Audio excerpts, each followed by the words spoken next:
So thank you so much. It's really wonderful to be invited back again this year, so thank you for having me. Even if you had nothing to do with it, thank you. I especially love the theme of this year's conference, which is a different kind of brilliance, because it can be something that can be overlooked in everything that we need to do as special needs parents. So I'm looking forward to actually learning a lot with you today. I actually get to see some of the workshops. I'm pretty excited about that, because I'm still learning and discovering new ways to help myself and my kids. Now, I have to say, with my eldest two, who are getting into the middle years of their teen years at the moment, let's just say it's been difficult to see a lot of brilliance under the slashings of teen angst I'm getting at the moment. I think it's teen times 100 when it comes to them. Yay, it worked. Okay, so for those of you who don't know me, my name is Kirsty, and I have come today from Newcastle, New South Wales. Now, I'm a proud mum to 3 kids, 2 of whom have a variety of diagnoses between them, including autism, generalised anxiety disorder, separation anxiety disorder, sensory processing disorder, vision impairment, and oculocutaneous albinism. And yes, I did have to write those down, so I remembered them all. But my brilliant family consists of my husband Nathan, who you can see there. He's a high school teacher, which has come in very, very handy over the years when dealing with different schools. Now, this photo, I really wanted a beautiful photo of our family, but probably the same with you guys, that doesn't really happen, no one cooperates. So this photo was taken on Father's Day recently, and you can see my kids are just really, really enthused to be in that photo. We'd actually had to get them out of bed to be there, but it's beautiful, and it's a lovely one of my husband's, so I'm a bit biased there. Now, in the bottom corner here are my 2 eldest kids. They're the 2 kids that I talk about in my presentations a lot. That's Xander, who's 15. Now, he has the bulk of the diagnoses himself. He has albinism, which means he has no pigmentation in his hair, skin and eyes, autism, anxiety, and a dollop of sensory processing on top of that. However, none of that seems to get in his way.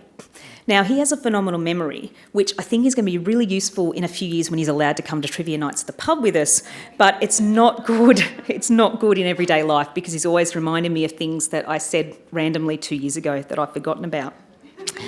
But look, he has a quick wit, he is curious, he is intelligent, and I'm biased, but he is one of the most interesting people I've ever met. Now, my oldest daughter, who is next to him in that bottom photo, is Charlotte. She'll be 14 next month. And she also has autism, anxiety and sensory processing diagnoses. However, that's where the similarity ends between them. I've honestly never met 2 more different people in my entire life. He needs all the information to stop him feeling anxious. However, she needs the bare minimum, so she doesn't feel too worried. He doesn't like getting to school early. She hates getting to school late. I swear it's like threading the needle every morning in the car, trying to get them to high school at a time that suits them both. He's also analytical and she's creative. So it makes for interesting times in our house, but I wouldn't have it any other way. So Charlotte herself, she's creative, she's artistic, she's dramatic. She's highly empathetic, she worries about everyone, and she just wants to be a good person and to do good by people. She's responsible and mature, yet she's innocent and naive. She's a sweetheart, but she's a complete bundle of contradictions. And then we have Ava. Now, I've given Ava her own little photo because poor Ava misses out when I do these conferences. She's the baby of the family. She's 9. She hasn't attracted any diagnoses as yet, but, there's probably still time for that. Let's not stop that. Look, she's a ball of energy. She's a social butterfly, and she's constantly smiling and constantly willing to be pleased, except when either her device runs out of charge or the internet goes down, and then we have some trouble. Now, I'm biased. I love my brilliant family, but it has taken time for me to properly appreciate all the gifts that my kids have. Because when you think about it, there are so many things they can't do, which makes it harder sometimes to see what they can. For instance, my 15-year-old son still can't make meals for himself or catch the bus on his own. He can't tie his shoelaces. He's never had a sleepover. And he never wants to leave the house out of school days. He's too stressed to leave the house. My nearly 14-year-old daughter has trouble dealing with any change in a school timetable. She can't travel on her own. She breaks down with any criticism, and she struggles to ask for help when she doesn't understand things.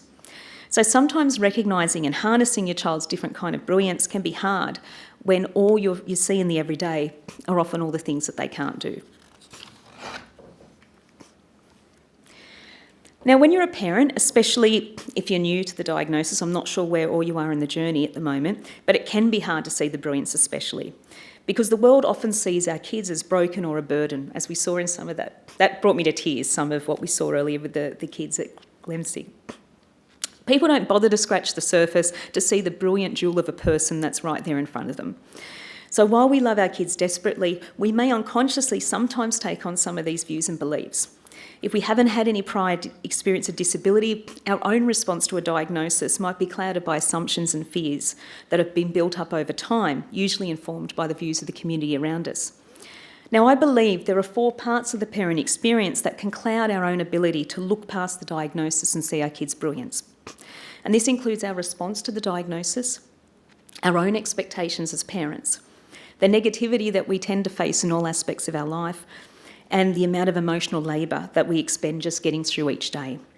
So I think it's worthwhile just going through those at the moment. And again, given Wendy's warning of before, if any of this stuff is triggering or it makes you upset, please feel free to remove yourself from the situation if you need to. This is not designed to get you upset. What I'm wanting to do here is to give us some fresh eyes so we can start seeing our kids' brilliance. Now, first off, there's no single parent experience. We all know that when it comes to the diagnosis. Some parents will welcome a diagnosis as it finally provides an answer after a long search. Others might continue in denial due to cultural or societal views on disability. Others, again, may find themselves struggling with the loss of their long-held parenting expectations. The feelings associated with the diagnosis are highly personal and they will vary between us all. They're going to be impacted by societal expectations. So a diagnosis, as we saw, if you were earlier in Kerry's presentation, she showed a video of Dylan Alcott. A diagnosis is usually greeted by sadness or pity in the community because it's seen as negative. It's influenced by cultural norms. So different cultures have different views on disability. And I saw that myself when I went to Singapore earlier this year. There's personal experience. So if it was a struggle to receive a diagnosis for you and it's a relief to finally get an answer, you are obviously going to welcome that diagnosis in a different way to someone, whether it was an additional diagnosis on top of an existing one. Then it's down to family support, because if there is no support or little support, you're going to find it harder to deal with the diagnosis. And it's about individual perceptions. So if a parent has a disability themselves or has been touched by disability before, they're going to respond differently to a diagnosis than those where this is new. Now, I must admit I initially struggled to deal with the reality of the multiple diagnoses that we received, in particular for my son. So within the space of a few years, he received albinism, autism, sensory processing and anxiety disorder diagnoses. Wasn't one enough? Why did he have to receive more than his fair share? Receiving his first diagnosis of albinism, while it was a greater shock to me, was actually far easier for me to accept than his subsequent diagnosis of autism. Because with his autism diagnosis, I wasn't just dealing with a diagnosis. I was dealing with my own feelings of injustice and anger and sadness on his behalf. Meanwhile, my husband was in complete denial when it was first suggested that there might be more to our son's issues.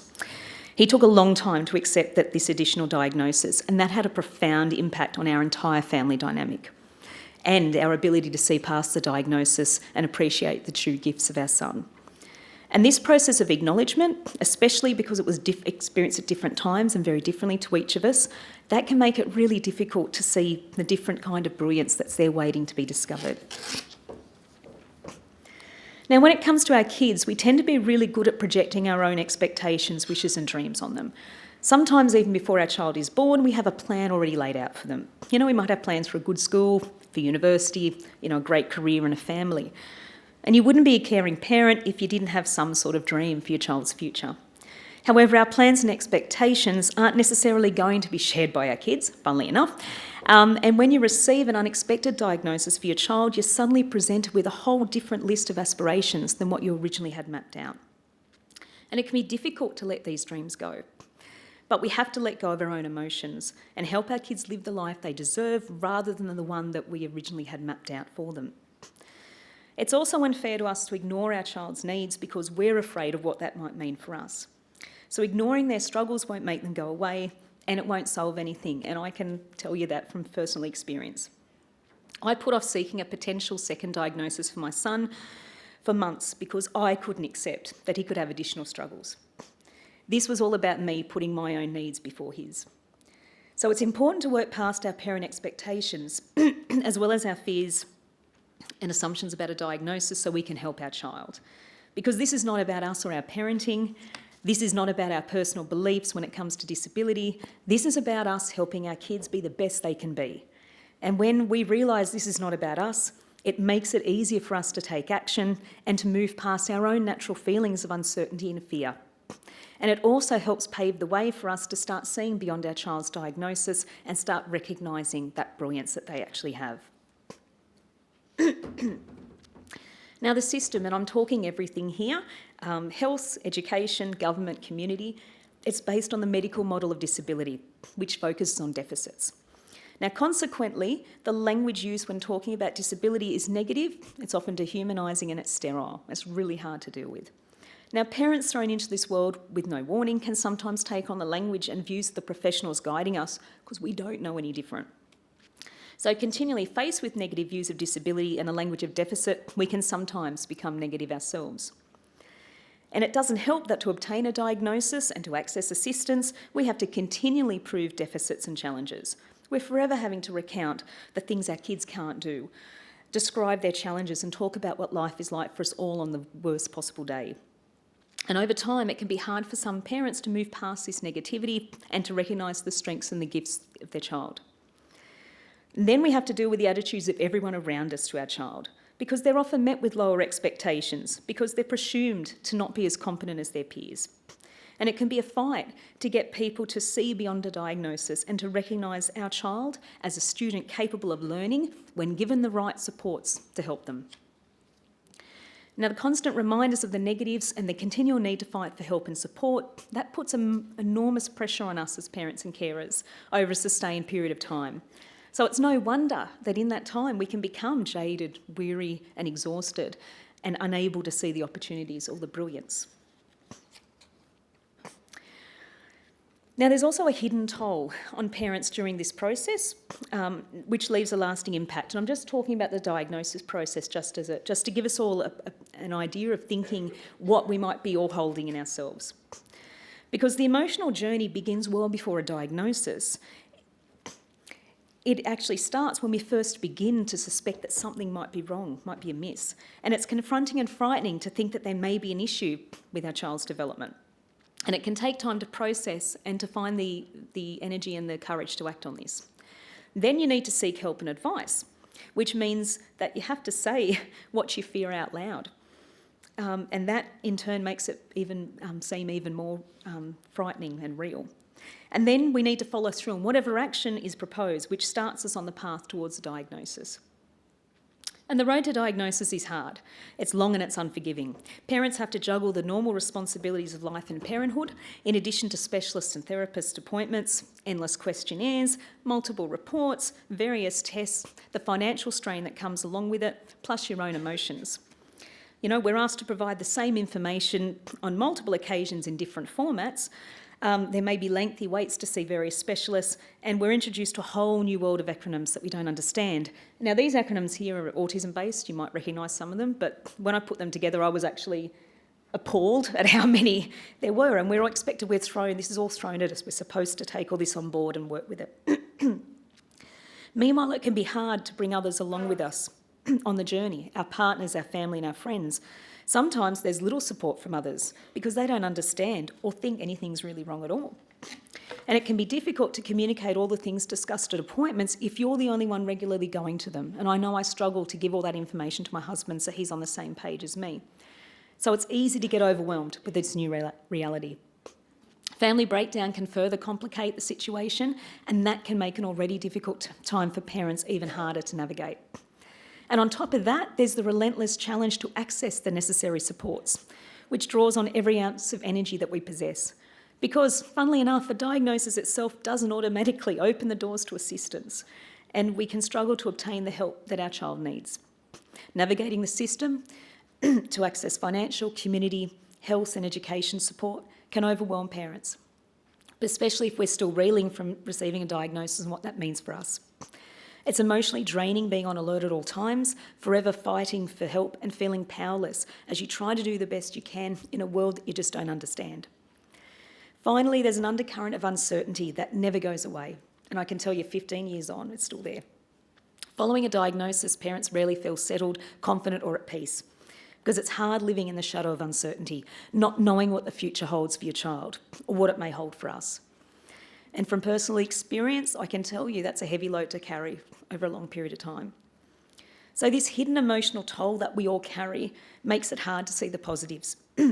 With strong emotions at the fore, big decisions that we have to make, and a child who needs us more than ever, it's really no wonder that sometimes this can all come together and make us lose sight sometimes of the different brilliance staring us in the face. So now we've analysed ourselves, our expectations and our emotional burdens, and I'm really sorry for the impromptu psychology lesson session there. That wasn't, I didn't mean to bring you all down. I just wanted to tackle some of the other barriers before we move on to actually identifying and harnessing. Because we need to learn to move past the limits of a diagnosis as well. And that's looking at the impossibility of predicting future outcomes, the danger of placing limits on our kids, the sense of uncertainty that as we parent without a guidebook, and the ever-present comparison trap. Now, isn't that a cute photo of Xander? Here he goes. He was so unimpressed that day.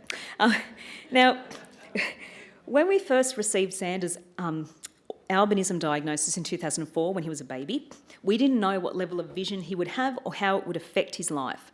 And it was maddening having to wait 4 years or so until he was old enough to start reading eye charts to get an idea of what he could see. So for 4 years, I worried about his future. For 4 years, I imagined the worst, and it affected my decisions and how I interacted with him. I didn't know if he'd be able to attend mainstream school. I didn't know if he'd be able to participate in sport. I didn't know if he'd be able to read or write. And I really struggled with the uncertainty of his diagnosis in those years.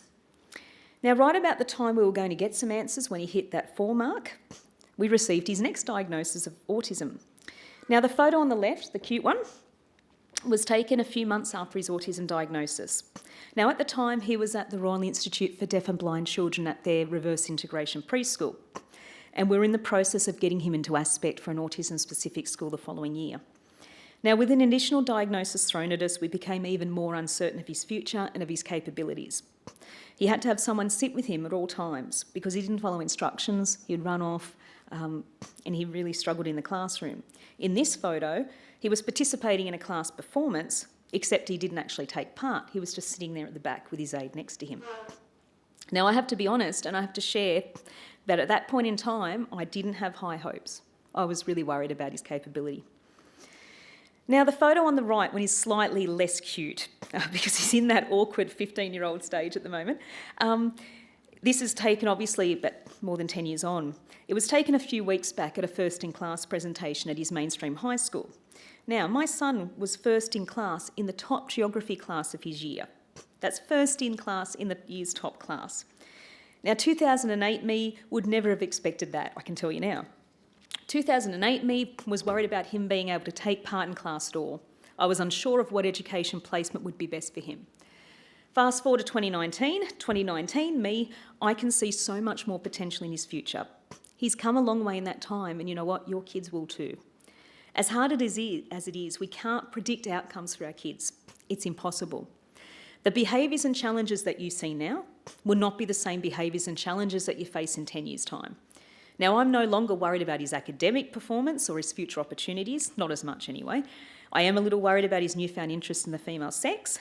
But I think that's something all mothers of 15-year-old boys share. The point is, though, please don't think that your child has no room to grow or develop over the coming years. We have to be careful that we don't make assumptions early on that might stop our kids realising their full potential. Your child at the age of diagnosis will not be the same when they're a teen or an adult. To help them find their different kind of brilliance, it's vital that we as parents stop trying to predict outcomes and to start valuing them and supporting them as they are and as they grow. Now, how many of you were told your child wouldn't be able to do something when you received a diagnosis? You want to put your hand up? Yeah. You're not alone, clearly. Now, I was told my son would never drive. Now, I don't remember much else about that appointment. It was 15 years ago, so the memory with kids is a bit hazy. But I know I did bawl my eyes out. And I remember that statement clear as day. Now, I'm not sure what the ophthalmologist told me. I'm sure he told me lots of other more encouraging things, but it's funny how the negatives of the diagnosis always stay with us far longer than any positives. What tends to happen is we cling to these sorts of statements because they're a new yardstick for us. They guide us on this new uncertain path. In terms of managing our expectations, they can be useful. So as much as I'd love to be here today and say, you know what, my son's going to get his licence next year, he's not. His vision is too poor to get a licence. So this heads up for us 15 years ago. While it was painful, it has helped manage our expectations. Even my son's, instead of driving, his plan now is to do up a vintage car, no doubt on my front lawn. So I'm not looking forward to that at all. Now, while limits can manage expectations, it's important that we don't let these negative statements of future capability lower our expectations. They may be relevant in that specific context, but things can change. So in the case of my son, I tell you now, he's just waiting for self-drive cars to become a reality, and then you better all watch out because he'll be on the road. So it's important that we don't make decisions for our kids based on fear. That further limits their opportunities. And I've learnt that lesson a few times over the years with Xander. Because over the years, particularly early on, he was invited to a few different experiences. Now, my first instinct, as you see on the right there, the left there, when he was invited to go ice skating, was to say, hell no. I was thinking, how could he safely navigate a fast-moving and bright environment? How could he stay upright and find his balance when coordination wasn't his strengths? How is he going to deal with the sensory overload of the lights and the music of the ice rink? But in the end, I said yes. And that's because I'd already said no once before to an earlier invitation to go rope climbing. And I felt bad about making that decision for him because, in effect, I was adding to the limits that he already faced. So I said yes to ice skating. And that first photo here is the result. He went out on the ice of his own. He was about 6 or 7 at the time. He loved it.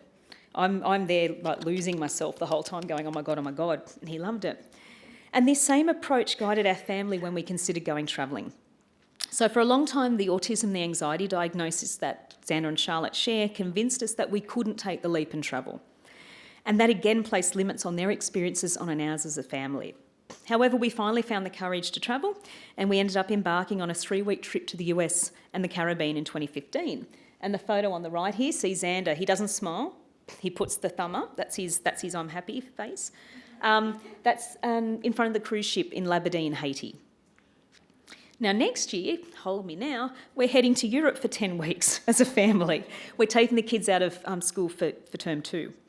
Now, I've got to say it's taken a whole lot of courage and potentially a little bit more alcohol than strictly recommended. But we've made it work and we have the photos to prove it. So the thing is, there is enough limits already placed on our kids via their diagnosis. It's not our place to add more. So instead, we need to help them push the boundaries and be willing to hold our breath and see what happens. And obviously find ways to get others on board with us to do the same. We can also struggle to recognise our kids' brilliance because we're grappling with the reality of parenting without a guidebook. It's hard enough as a new parent to find your way. When you receive a diagnosis on top of that, it makes things infinitely harder.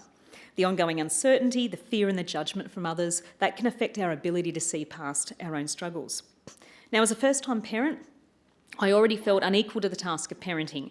So when Xander received the first of his diagnoses when he was only 11 weeks old, my confidence as a parent went through the floor. As a newbie parent, I had no idea what I was doing. And then when an extra element of complexity was thrown into the mix, with a diagnosis that I didn't understand, it nearly brought me completely undone. Now, I struggled to come to terms with that for a long time, which stopped me initially from recognising and truly appreciating the amazing and the unique gifts that my kids possess. I lacked confidence in myself. I felt I needed a guidebook and that I couldn't do it on my own. And I found it hard to get past that. But over time, I eventually came to terms with this and I learned to embrace the fact that, you know what, there are no rules when it comes to parenting my kids.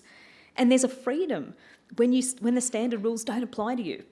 And when I finally understood this, it was like an internal pressure valve was released.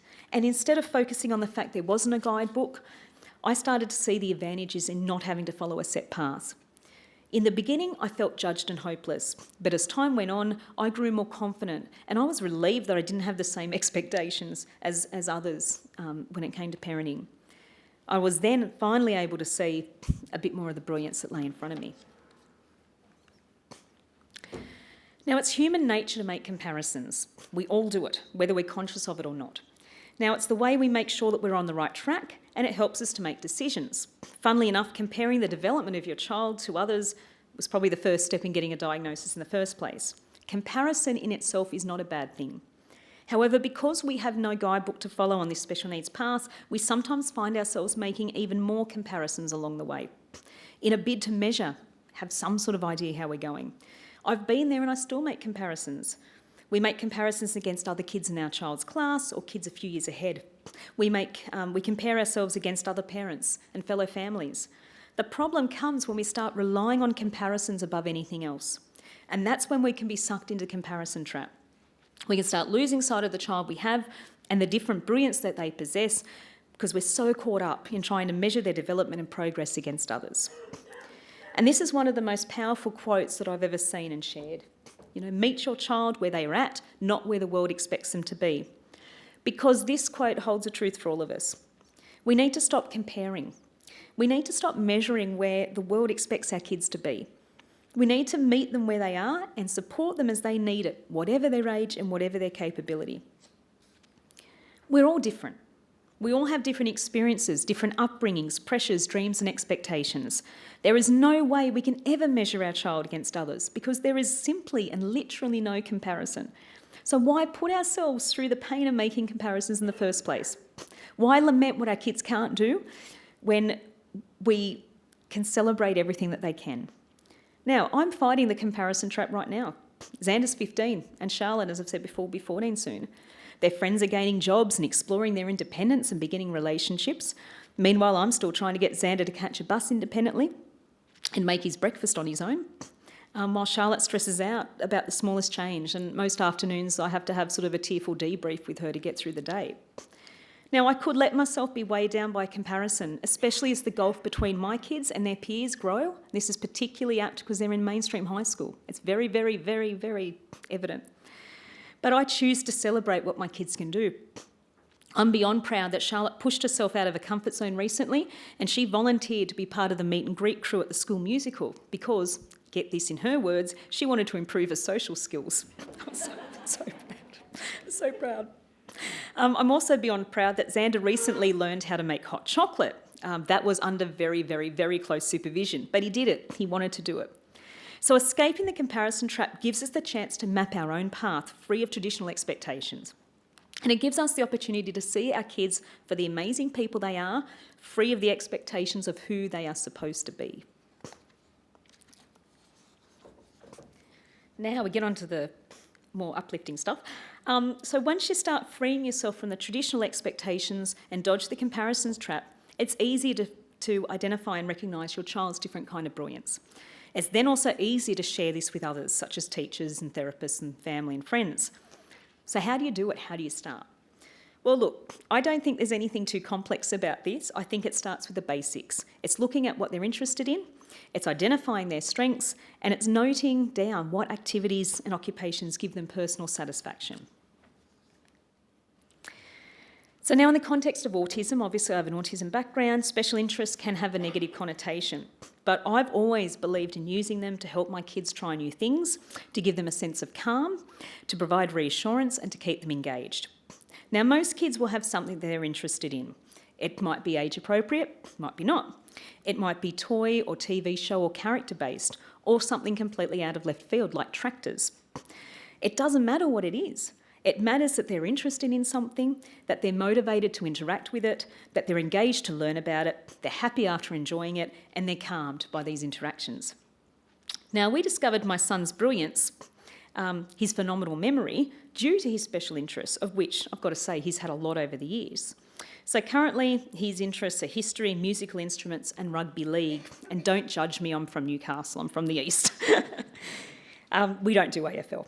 Oh, except now that the Giants are in. That's apparently a New South Wales team, so hey. So Xander has self-taught himself subjects at school because he's motivated to do so, he's interested. So last year, after he learned about Titanic and history on a Friday, and he spent all weekend learning about it himself, he came back in on the Monday knowing more than the teacher did about the topic. And I think that's brilliant. I think it's great. She actually got him to take 10 minutes of the class because he was the one who knew every single passenger off the manifest. It was great. Now, with Charlotte, she loves anime and anything from Japan, hence Luigi. Now, this interest led her to practice drawing anime style and finding a love and a talent for it. She spent hours self-teaching herself on YouTube because she loved it, and she's fantastic at it now. She doodles in her books at school, and this is a way to stay focused and to keep calm, and I've talked to her teachers and they're okay with her doing that now. She even helped her Japanese teacher earlier this year when he taught manga art to her class, because apparently he is no artist, and he had to rely on her skills to actually bring to life some of the characters he was talking about. So in these instances, my kids' special interests helped us to uncover examples of their brilliance. Then we come to strengths. You know, this is pretty, they can ask you these questions. What are they good at? How do they find enjoyment? What holds their interest? Do they have a talent in an area? How do they learn best? These questions will all help you to identify your child's strengths. You can work on these at home, but it's also important to communicate this with school because hopefully they can incorporate these into planning, into the curriculum. Now, depending on your child's strength, the school may not be aware of it, especially if there's been no opportunity to explore it in class. Conversely, your school might discover a strength that you never knew your child had. To have the best chance of identifying and harnessing their brilliance, it's really important for home and school to have good communication and to keep each other updated and informed. This way you can work with the school to create opportunities to help them demonstrate their strengths. Because remember, I talked about getting Xander to have a talk at his school last year. There is nothing stopping us parents from creating opportunities for our kids. So last year I told you about Xander's maths teacher. I think I shared how she was using his love of history to get him into maths. Now this year, she's harnessing his extraordinary memory to learn formulas, and he's loving it. I never thought I'd see that day. She was stunned at his ability to retain and share statistics. I think he was sharing some football statistics in class. And she came, we talked in a parent-teacher interview. She goes, I wonder if I can use that. I said, why don't you go and see if you can get him to learn formulas and stuff, and she did. Now he sees it as a challenge and wants to show off his skills to others. He doesn't realise it was a plan that we concocted to get him to actually do something in maths. So far it's working well. And it's a great example of using strengths in a classroom setting. So think about ways you could showcase your child's strengths and interests to the school and see if you can get them on board, obviously emphasising the benefits for everyone in the classroom, not just for your child. Now watch your child and see what brings them satisfaction. What makes them feel joy, pride, or a sense of accomplishment? What gets them enthused and excited? And these can be different to their interests and strengths. So, for example, Xander's interest is history, his strength is his memory. What brings him satisfaction is showing off and basically sharing that information with others. For Charlotte, her interest is anime, her strength is in drawing, and what she loves the fact, and she's satisfied, what gives her satisfaction is the fact she taught herself. So it was self-taught. So encourage your kids to do what makes them happy, regardless of how it might look to others. Who cares if they're a teen, but they still love toys and games? My daughter, Charlotte, still wants me to buy a Littlest Pet Shop figures and sets for Christmas. And despite being nearly 14, it makes her happy and it makes her feel good. And in my experience, especially with testy teens, I'm going to do anything possible to make them feel happy and good. So it might be video games, it might be sport, art, YouTube, or anything in between. Usually there is a strength or a brilliance attached to anything that brings your child joy and satisfaction. So embrace what makes them happy and give them a chance to explore the possibilities. Like, consider some of the examples that we've seen today. We saw the amazing brilliance of the students. I had tears in my eyes watching them today. And then we had the children last year from Sassby, Errington and Kilparran who shared their musical talents with us as well. You know, let's take the opportunity today. So have a think. Take this moment now. There's bits of paper around today. Have a think about your child's strengths and interests and what brings them joy. And whatever it is, write it down. Think about their interests, their strengths, what they enjoy. Because I think it'd be amazing if we could come away today and just see all the examples of what all our kids are amazing at, what they can do and what they're capable of. So I think members of the forum will have information and some papers and extra post-its if you need it as well. But let's do it. So, how to harness it. So from my own experience, I found the following strategies to be effective. when it comes to harnessing their brilliance. Now, at first glance, you might wonder what some of these have to do with helping your kids show their brilliance. But they really, truly have helped me over the years, and you'll find it'll become clear as I explain. So first off, having another parent to look up to follow and to learn from can help you stay positive and inspire ways to find, to harness your child's different kind of brilliance. So you might already have someone in mind who you respect for the way they advocate for their kids. Maybe there's a parent at your child's school who you admire and you like to learn from. Having a parenting role model can be a game changer when it comes to identifying and harnessing your child's different kind of brilliance. Now, before I even had kids, I'd already found a parenting role model to help me in my future special needs parenting journey.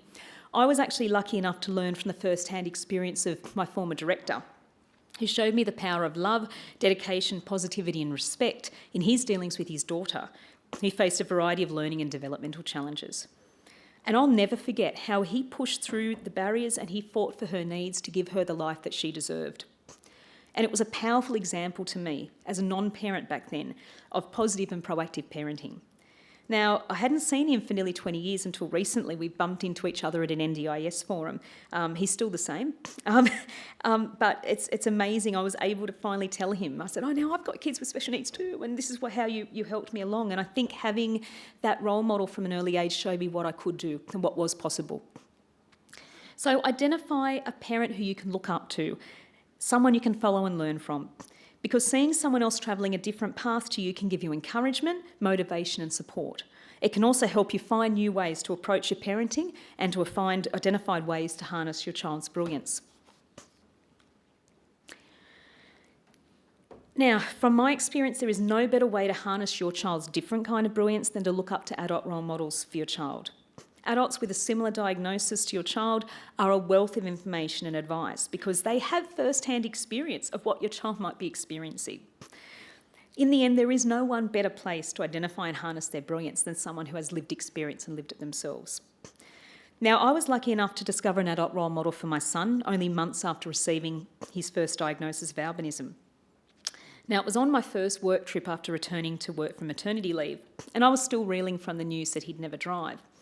Now, while at the conference, I saw a delegate, and I'm looking at this delegate thinking, I'm sure they've got albinism, but I wasn't going to go up and ask. That's not something you go up and ask people to do. But it was enough for me to see him navigate the venue, and watching him participate as an involved delegate changed my view of what was possible for my son. I returned home for with a new purpose and a new outlook because I saw an adult with his condition. I saw that they were interacting, they were a delegate. Turns out they were a counsellor themselves. I was able to see the possibilities. And by the way, later on I did find out that delegate had albinism. He was a member of a local council and he's since been elected to New South Wales Parliament. And he's in fact the state's first disability minister with a disability, and that's Gareth Ward. Now, follow adults with the same diagnosis as your child. Learn how they cope, what challenges they face and how they live their life. See what they can do, watch them navigate the world, support their advocacy efforts and share their message. Because this will help you understand more ways to harness your child's brilliance, as well as discover more potential and opportunities along the way. Now, I spoke about the importance of building relationships last year, and it remains the key part of my strategy for harnessing my kids' strengths and brilliance. It's vital to cultivate positive relationships in all parts of your life, especially with those closest to your child, which includes the staff at your child's school. Building positive working relationships gives you the platform to show the school just how brilliant your child is. This comes down to being active and proactive in introducing yourself. It's knowing your value and creating meaningful relationships from the start, which helps you be well placed to deal with issues down the track. It's being available and being present. It's taking time to develop and cultivate real partnerships. It's being visible and it's being active to cement those relationships. It makes sense to commit to building a relationship built on trust and respect. It's going to take time, energy and commitment, but it's going to be worth it in the end, because it's going to help you find an environment where your kid's brilliance is going to be identified, respected and harnessed. So invest the time and energy to follow through on your relationships. Be solution focused, know your value, be prepared to listen and to get involved. Invest in these relationships not just for your child's sake, but for the benefit of everyone at the school. It's making an investment for the future. So build networks, build relationships with everyone, fellow parents, volunteers, office and support staff, because when you have these relationships in place, you can call on these resources to help. They will get to know you and your child, and they will become really important allies in harnessing your child's brilliance. The better the relationship, the better the outcome, and the more chance that you'll be able to get the school's help in harnessing your child's brilliance. Another way to harness your child's brilliance is to prioritise developing positive connection in your life. Now, I spent a lot of time at the start of this presentation sharing all the barriers that face us and our kids. So put the odds in your favour by working on developing more positive connections in your life. Now, I know this can be a challenge, particularly if you have no support networks right now. But without human connection, it's tough to harness your child's brilliance and keep a positive outlook along the way. Now, I know it's important to build a village around you. Your partner, your family, your friends, fellow parents and professionals, they can all be a part of this. Surround yourself with people who also see your child for their brilliance, not necessarily only for their disability. If you don't have supportive family around you, create your own village filled with friends who love and support your child. These can be people around you. They can be people online, and they can be fellow parents who understand what you're going through. Develop support networks and cultivate connection to help you when things get tough. And this might involve going to support meetings, being active online, or participating in community events. So in other words, it might require ourselves to push us out of our comfort zone. Now, one way to help you build connection is to buddy up with another parent facing similar challenges. Now, it might be a parent at your child's school. It might be someone you've met through shared therapy or activities, or even a parent that you've connected with online. Who knows, you might find a parenting buddy somewhere today. We're all in need of connection, and it makes sense to be proactive and to help each other out by being there. And it's a powerful thing to have someone that you can call on in a difficult moment who understands you and who sees the brilliance in your child. Now, I'll put my hand up. I have a parenting buddy. We met when our kids went to Aspect together 10 years ago now. And we still catch up once a week. It's more a mental health break and stuff for us now. We get together for coffee and a much needed chat. And it works because our kids are on similar trajectories. They're both in mainstream school. They're both facing, challenges of the teenage years at the moment and everything that comes with that. So try to expand your connections by seeing if you can find a parent buddy so that you and your child are supported and valued, and they and their child are supported and valued too. Now, in the end, to fully harness our child's brilliance, we need to give them the support that they need to thrive. We owe it to our kids to give them every chance to shine by being their support crew and being their cheerleader. Now, start by telling your kids how amazing they are every day, using positive affirmations. Let's face it, they get enough negativity everywhere else, so let's build them up and tell them that they're awesome each and every day. The more we say it, hopefully the more that they will come to believe it themselves. Build your child's confidence by helping them make small gains. So give them the chance to practice new things and to find their own way to get a result. Help them see that they are capable, even if the way that they get to a solution is not like how anyone else does it, because that's not wrong, it's just different. Confidence is the key to uncovering brilliance. Help your kids experience a sense of achievement by tackling something that they may never thought they could. So my daughter didn't think that she'd have the skills to do the meet and greet crew at the school musical, but she pushed herself, and my goodness, wasn't she on a high after she did it? And so was I. So however small, help your child gain new confidence so they can push themselves further. Recognise their efforts and encourage them to keep going. I often tell my kids that I'm proud of them for getting through the day or getting through the week at school, because I know it's not easy for them. And I know it's important for them to know that I get it. And this helps them keep going and know that their hard work is being recognised. Work on your child's self-belief so they're more inclined to try new things and to back themselves. Start saying yes more often and give your child the chance to try. Now, this will require you probably saying a prayer or two, but it's a big part of identifying and harnessing their brilliance. Get the school on side to support your kids too, and I know this is the tough one, but that's why it pays to develop a strong relationship from the start, so our kids have the best chance to be the best that they can be and to show everyone what they can do. Our kids, we're here today, our kids deserve the opportunity to be who they're meant to be and to share their own brilliance with the world. It's our job to get them there by taking the time to recognise and harness their unique abilities and their different brilliance. So that's my presentation for today. If you want to know more, please feel free to get in touch. Got an active Facebook page. But anytime, grab me today, please ask questions. I don't have all the answers, but I really do hope that gives you a different way of thinking about your kids' brilliance. And I'm really looking forward to seeing what we all write down and include today. So thank you very much.